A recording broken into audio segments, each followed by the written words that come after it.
Assalamualaikum warahmatullahi wabarakatuh. Alhamdulillahirabbil alamin. Alhamdulillahilladzi hadana subulas salam wa afhamana bi syari'atin nabiyil karim.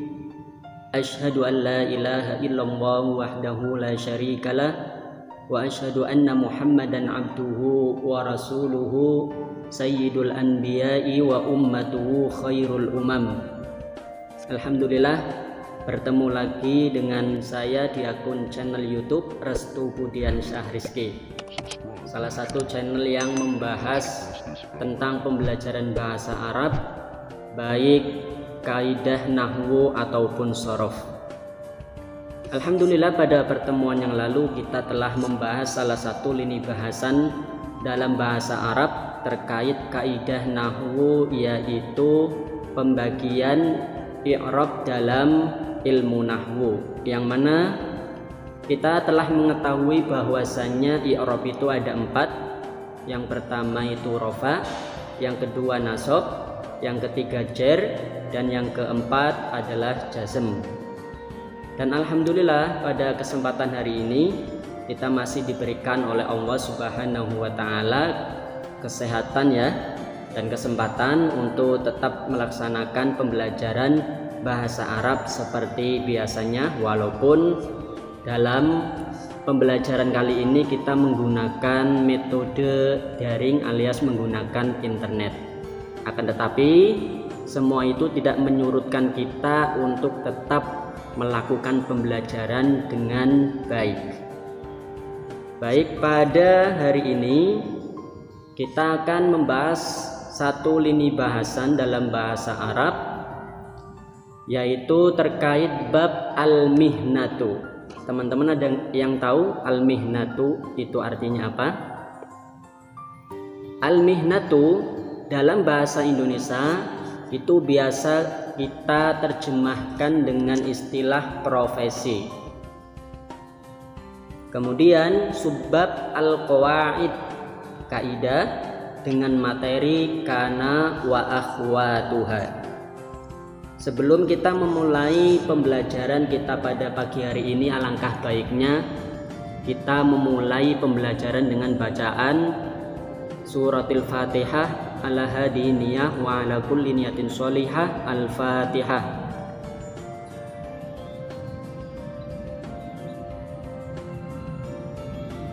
Selesai, semoga pembelajaran pada pagi hari ini kita diberikan kelancaran oleh Allah Subhanahu wa taala. Amin amin ya rabbal alamin. Baik, langsung saja masuk pada pembahasan. Kita akan membahas terkait materi kana wa akhwatuha. Teman-teman harus tahu dalam bahasa Arab itu ada pembahasan kana wa akhwatuha, atau yang dalam terjemahan bahasa Indonesia itu kana dan saudara-saudaranya. Nah, ternyata dalam bahasa Arab yang memiliki saudara itu bukan hanya manusia, hewan ataupun tumbuhan dan lain-lain melainkan bahasa Arab pun ternyata pembahasannya memiliki saudara-saudaranya, yaitu kana wa akhwatuha. Nanti juga ada pembahasan inna wa akhwatuha. Nah, lafaz kana dan saudara-saudaranya masuk pada susunan mubtada dan khobar. Setiap susunan atau kalimat mubtada dan khobar ketika kemasukan lafaz kana, maka kata pertama yang disebut sebagai isimnya kana harus dibaca rofa. Ingat, kata pertama yang disebut sebagai isimnya kana harus dibaca rofa. Sedangkan kata yang kedua yang biasa disebut sebagai khobarnya kana itu harus dinasobkan. Contohnya apa? Kita lihat dalam layar monitor, Muhammadun alimun. Muhammad adalah seorang yang alim atau berilmu. Kata Muhammad dalam bahasa Indonesia itu diposisikan sebagai subjek teman-teman. Jadi dalam bahasa Indonesia ataupun bahasa Arab itu polanya itu pasti ada. Kalau tidak PSOK, ya polanya SPOK, sama seperti dalam bahasa Indonesia. Nah, subjek dalam bahasa Arab biasa dikenal dengan istilah mubtada. Subjek dalam bahasa Indonesia biasa dikenal dengan istilah mubtada. Sedangkan kata alimun dalam bahasa Indonesia diposisikan sebagai predikat. Nah, predikat dalam bahasa Arab itu biasa dikenal dengan istilah khobar. Nah, kata Muhammadun alimun kemudian kemasukan kana, maka menjadi kana Muhammadun aliman. Kana Muhammadun aliman. Nah, di sini kata Muhammadun dalam bahasa Indonesia diposisikan sebagai subjek. Setelah kemasukan kana, maka kata Muhammadun itu disebut dengan isimnya kana, isim kana. Sedangkan aliman yang dalam bahasa Indonesia diposisikan sebagai predikat itu dikenal dengan istilah khobar kana. Dikenal dengan istilah khobar kana. Jadi ketika kata Muhammadun alimun sebelum kemasukan kana itu namanya mubtada khobar. Akan tetapi ketika kemasukan kana namanya isim kana dan khobarnya kana, seperti pada contoh kalimat kana Muhammadun aliman. Nah, perhatikan kata alimun, saya lingkari, sebelum kemasukan kana dibaca rofa. Teman-teman bisa lihat harokat mim di sini yaitu dhammatain. Dan itu dibaca rofa, tandanya dhammah. Setelah kalimat Muhammadun alimun kemasukan kana menjadi kana Muhammadun aliman. Dan setelah kemasukan kana, maka kata aliman itu dibaca nasab. Teman-teman bisa lihat dalam layar monitor ya. Di sini harokatnya berupa fathatain aliman, yang awalnya alimun kemudian menjadi kata aliman. Itu terkait pembahasan kana wa akhwatuha yang fungsinya itu menasobkan khobarnya, menasobkan khobar dari mubtada. Nah, kemudian perhatikan coba contoh-contoh di bawah ini sebelum dan sesudah kemasukan kana. Nah, saya membuat beberapa jenis kata, ada isim mufrad, isim tasniyah, jama taksir, jama muannas salim, jama mudzakkar salim, dan asmaul khamsah. Setelahnya ada beberapa kalimat sebelum kemasukan kana, al-muslimu mahirun. Dan sesudah kemasukan kana menjadi kana al-muslimu mahiron. Ada perubahan di kata mahirun menjadi kata mahiron. Isim tasniyah al-muslimani mahironi. Setelah kemasukan kana maka menjadi kana al-muslimani mahiroini. Jama taksir at-tullabu mahiruna. Setelah kemasukan kana menjadi kana at-tullabu mahirina. Kemudian jama muannas salim al-muslimatu mahiratun menjadi kanat al-muslimatu mahiratin.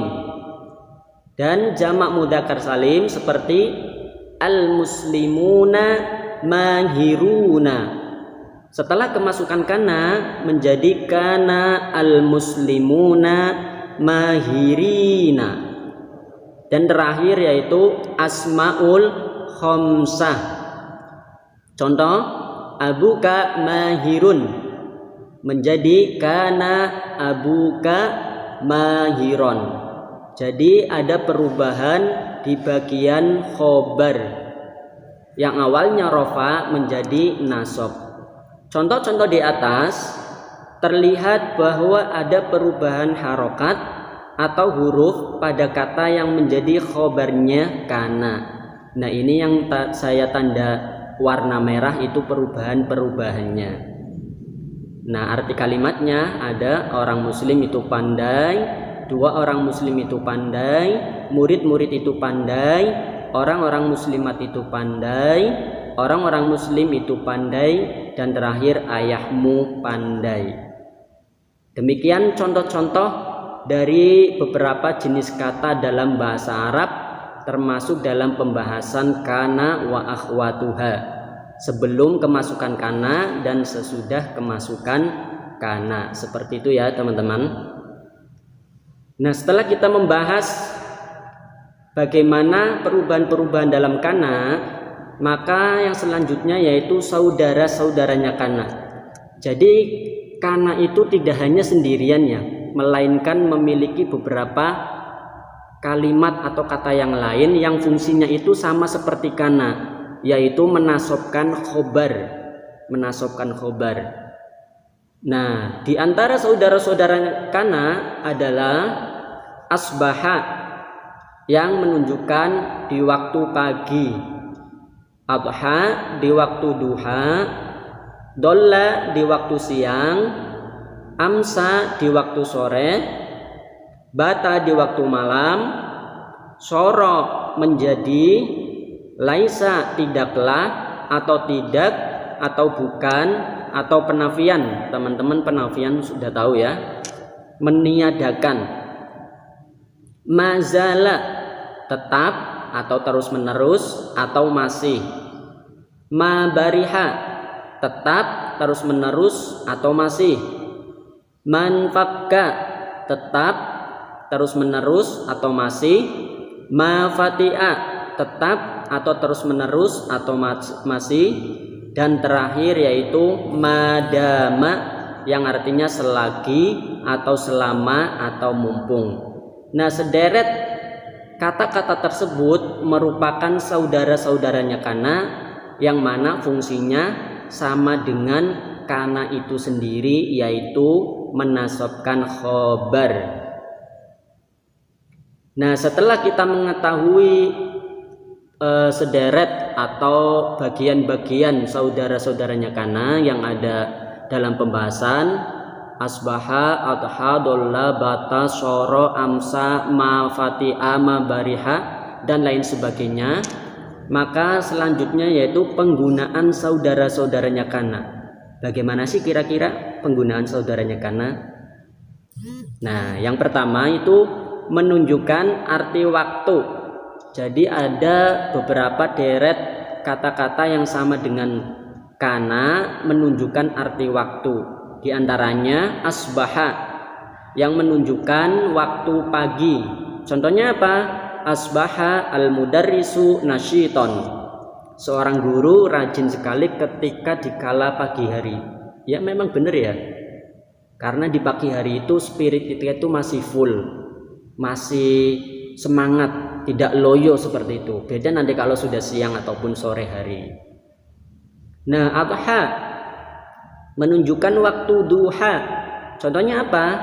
Adha tajirun najihan. Seorang pedagang sukses di kala waktu duha. Memang benar ya. Karena pedagang kalau berangkatnya pagi-pagi itu pasti rezekinya banyak. Kemudian dolla menunjukkan waktu siang. Contoh, dolla at-talibu kharijan minal fasli. Seorang siswa keluar di kelas di siang hari. Karena memang kebanyakan siswa di Indonesia itu pulang dari sekolahnya itu di waktu siang hari, rata-rata.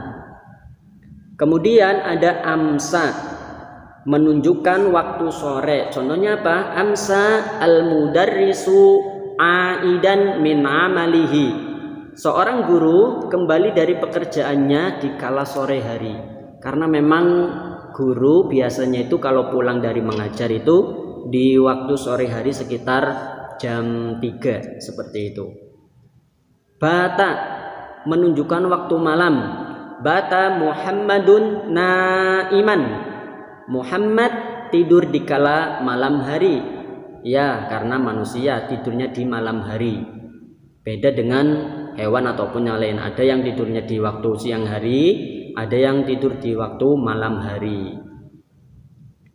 Nah, setelah kita membahas beberapa fungsi dari penggunaan kana, maka penggunaan kana yang selanjutnya nomor 2 yaitu menunjukkan perubahan, yaitu soro.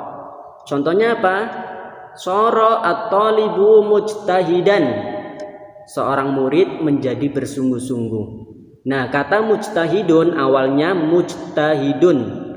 Ketika kemasukan soro menjadi mujtahidan.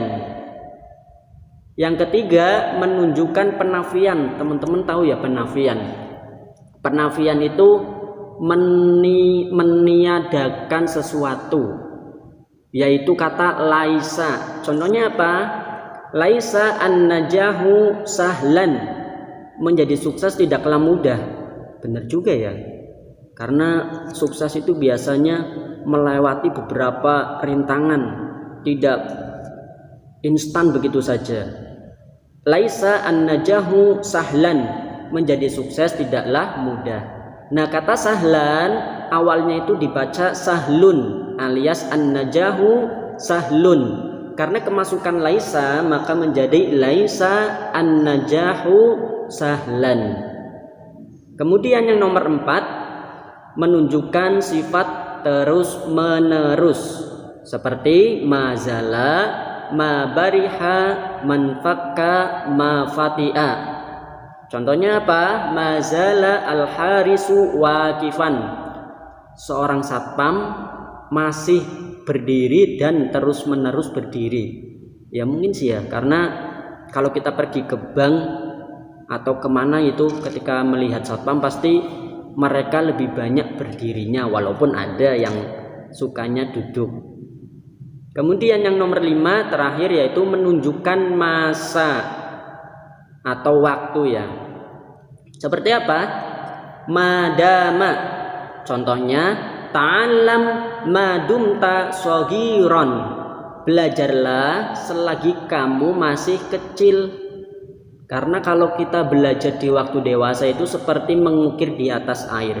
Coba teman-teman kalau mengukir di atas air, misalkan menulis huruf A atau B itu ketika sudah menulis baru beberapa detik itu sudah lenyap hilang. Beda kalau belajar di waktu kecil itu seperti mengukir di atas batu. Hilangnya itu lama, ilmunya itu lama.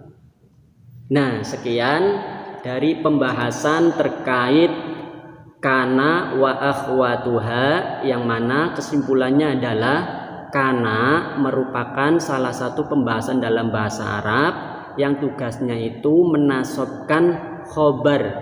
Seperti contoh Muhammadun alimun. Setelah kemasukan kana, maka kata alimun itu menjadi aliman. Sehingga kata Muhammadun alimun kemasukan kana menjadi kana Muhammadun aliman. Seperti itu ya teman-teman. Jadi sebenarnya itu bahasa Arab itu gampang, sangat gampang dibandingkan dengan bahasa-bahasa yang lain. Satu syarat yang penting kita itu giat dalam mencermati kata dalam bahasa Arab. Nah, demikian teman-teman, bila ada pertanyaan atau penjelasan yang kurang paham bisa dituliskan di kolom komentar di akun YouTube Restu Budiansyah Rizky. Cukup sekian dari saya. Billahi taufik wal hidayah. Assalamualaikum warahmatullahi wabarakatuh.